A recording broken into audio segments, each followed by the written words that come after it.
Welcome everybody, this is Tim Watrous, President of Digital Advisors. And this is Kevin Gordon, President of Capital Advisors Group. We'd like to welcome you to our K-12 Politics and Tech video series.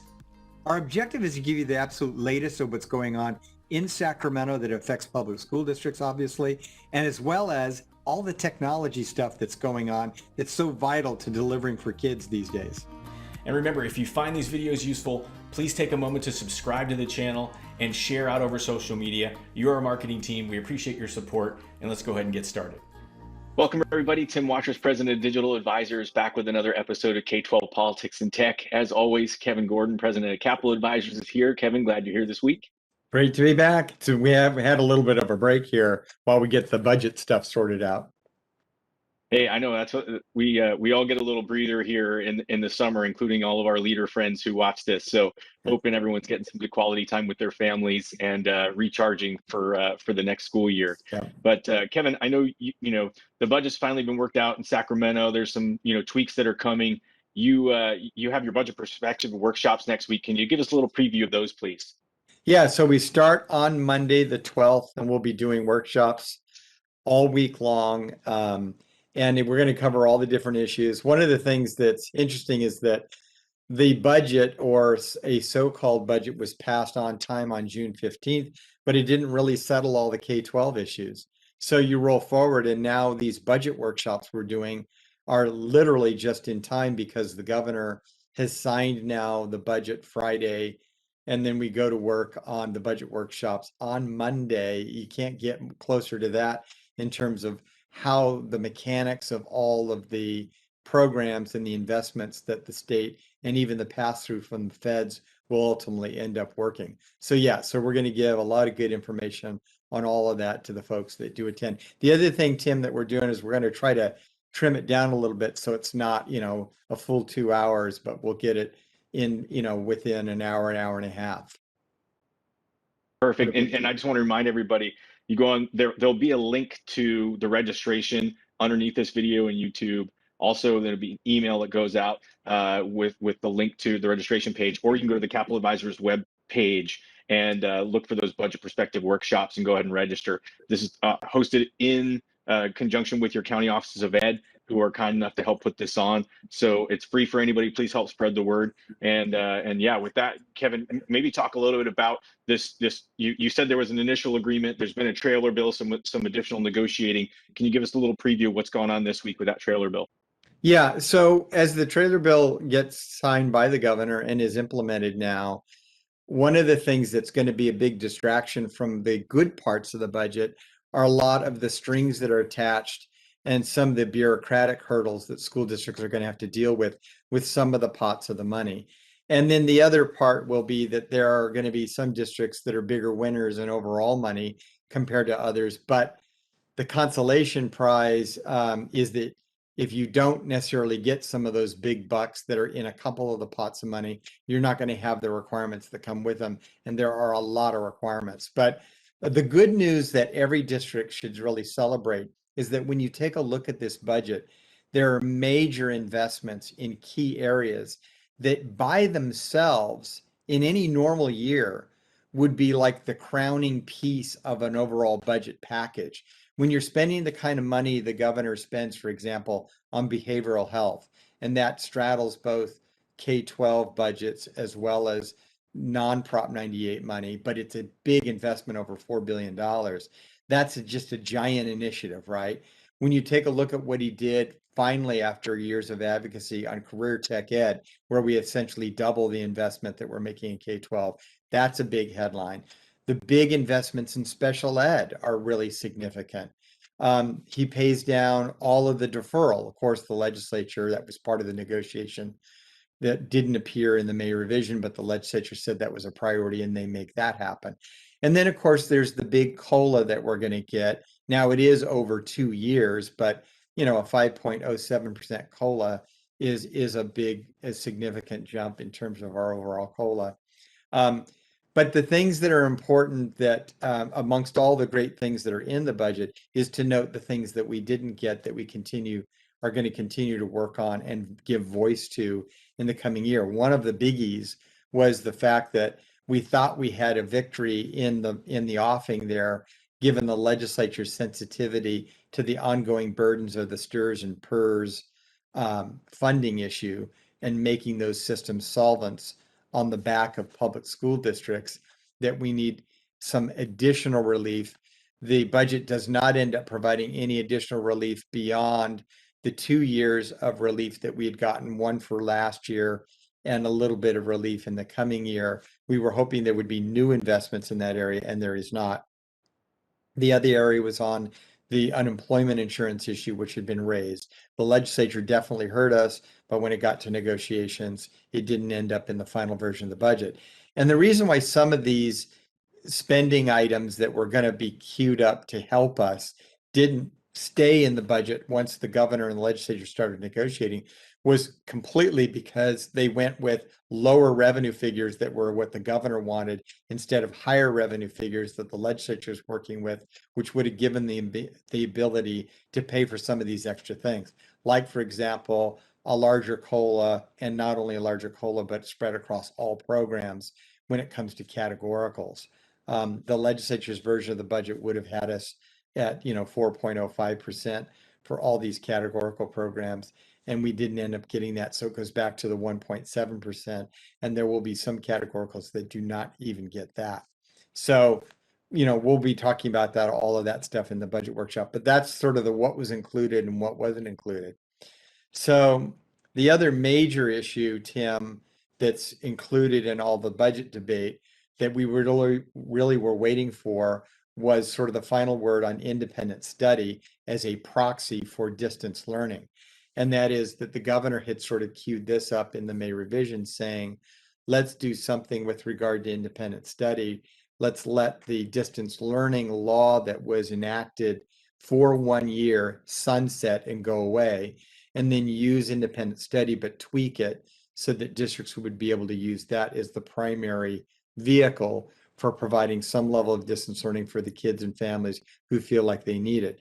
The problem with the approach that the legislature and the governor arrived at, and that technical language we find in the trailer bill, are all of the incredible requirements that are there, different than what we've been used to in independent study.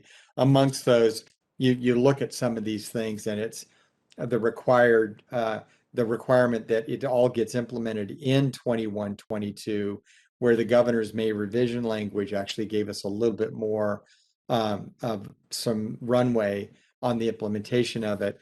There are notification options in here that are immediate that we've got to do. There's a 30-day implementation time in terms of getting the board to ratify new policies that are in line with this, that are a little unpractical given the fact that we're in the middle of the summer.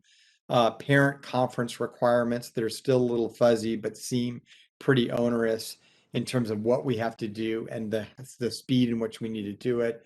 The notion of, progress reporting, courses that are going to have to be made available, including A through G, student interaction requirements with regard to synchronous, asynchronous.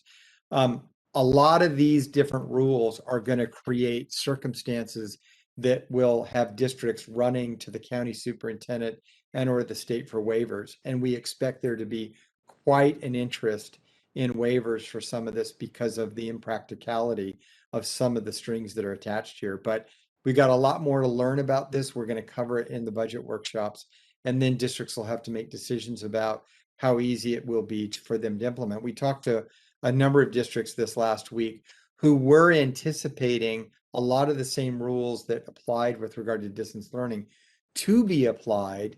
So they kind of anticipated that. So in a lot of ways, they were expecting it and they're kind of prepared for that. But a lot of districts actually have been moving on the idea of virtual academies for this fall, predicated on the existing independent study law. And it's changed a lot, and it's going to probably mess with your initial vision for these kinds of virtual academies. So things are going to definitely be shifting here, and we'll see to what extent that it works for you or it doesn't. But probably the biggest issues with regard to the budget surround this independent study issue. Well, this isn't the first time we've seen, basically rules that say you have to offer XYZ services in XYZ fashion. But the fact is, we have a lot of districts that still are struggling connecting to their students and teachers remotely. So it is hard to enforce something like that with all the challenges that people face. And actually, it's a good segue into the, one of the big tech topics this week, and that is we talked for a long time about that, how the FCC had not provided support during the pandemic in a timely fashion, but they have come through with a lot of dollars. That's $7 billion in ECF, emergency connectivity funding. We've had John Harrington from Funds for Learning on. We've talked about it a few times. The window is open and it's going to close in a little under 5 weeks. So if you want to, some help with some of those connectivity issues, some of those things that you've been struggling with to find in your budget, new ways to get better devices in your kids' hands and connections in students' homes to help address some of the things that you were just talking about, Kevin. There's dollars there that are available, but that window will close August 15th, and you need to go ahead and put in an application for those devices. I also want to call out the fact that I was on the phone with Lenovo this week, and they were saying if you place an order today, you're unlikely to get a device before December or January. So if you've been putting off ordering devices, you really need to get yourself applied for those dollars, get yourself in the queue for those devices so that you'll even see them within this school year before the spring. So the ECF funding window closes August 15th. If you want more support on this, Tim Taylor from Small School District Association reached out, wanted a little bit of support. So we're putting on a webinar July 16th at 11 a.m. So that's next Friday at 11 a.m. Jump on. We're going to have some superintendents on who've recently applied, talk about how easy the process is, and give you really the how-to. We told you to apply, but we haven't given you the how-to. And if you're not familiar with the process, we'll walk you through it on that call with some experts, some folks who've done it themselves, and you'll get to hear from them how and why you should do it. So please join us Friday, July 16th at 11 a.m. We'll have the link to the invite here, and we'll also be emailing that invite out. So please share that with your teams. Make sure you take advantage of this. And one thing I want to go back to, in the summer, so many things changed and you added so many new things this year to support remote learning. It's time, if you are going to apply for ECF, or even if you aren't, and I hope that you do, you want to go back and look at your tech budgets. You probably got a bunch of hotspots, a bunch of devices, maybe paying for internet connections. It's time to go back and look at that budget, because that could be something that sort of sneaks up and is a big cost to you that you don't necessarily need to have any longer. So just ask yourself, did you add a lot of technology costs? Can you go back and review that and make sure that you're not overspending in that category because you made some emergency decisions, and now is a good time to probably take a look.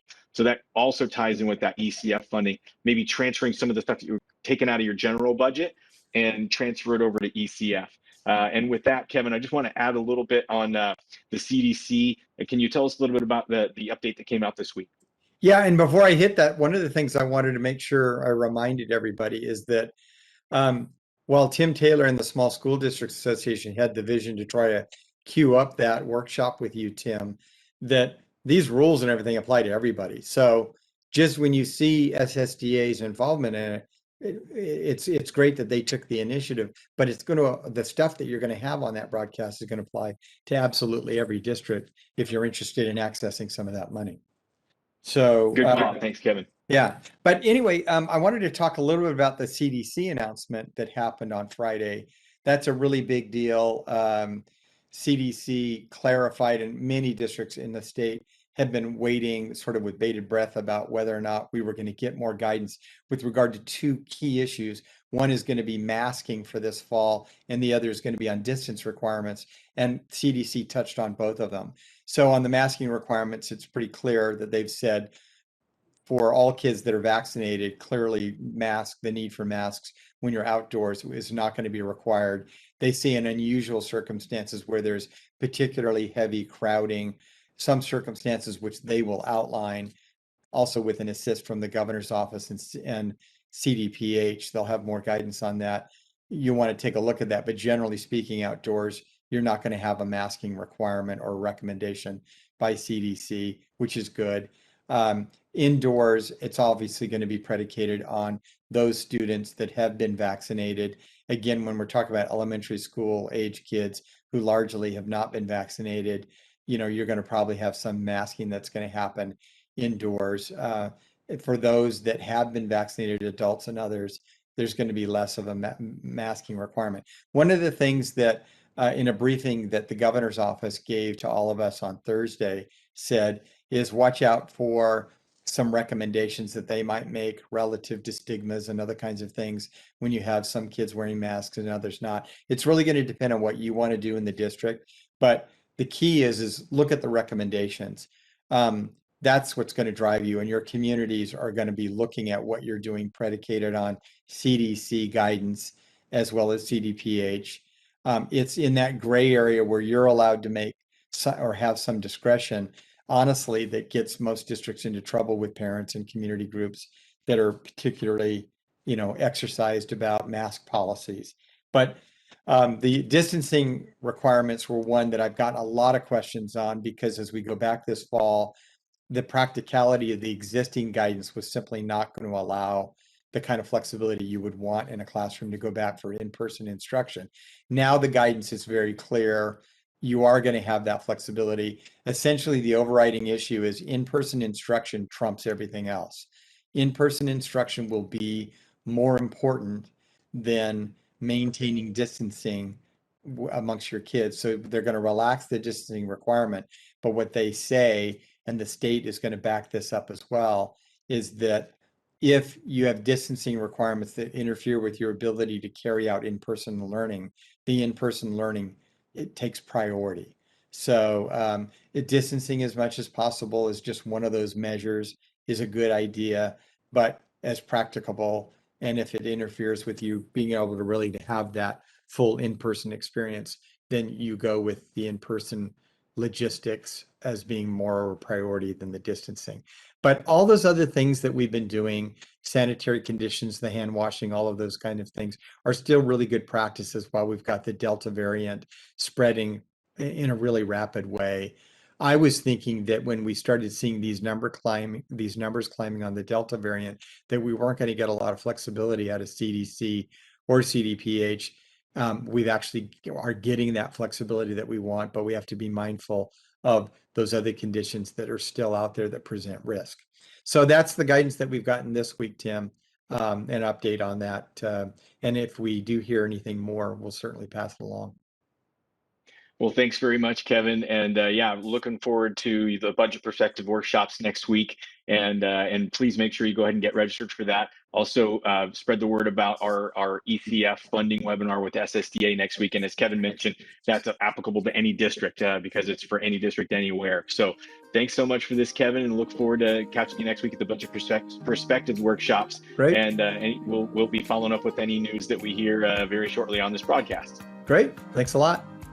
So thanks again for joining us for another week of this broadcast. And I just want to take a moment to remind you, if you haven't already, please subscribe to our channel and share this out over social media. Again, you're our marketing team. I'll also finish by saying, if you have some questions, please send them our way. We'd be happy to address them on a future broadcast. So with that, thanks everybody, and we'll talk soon.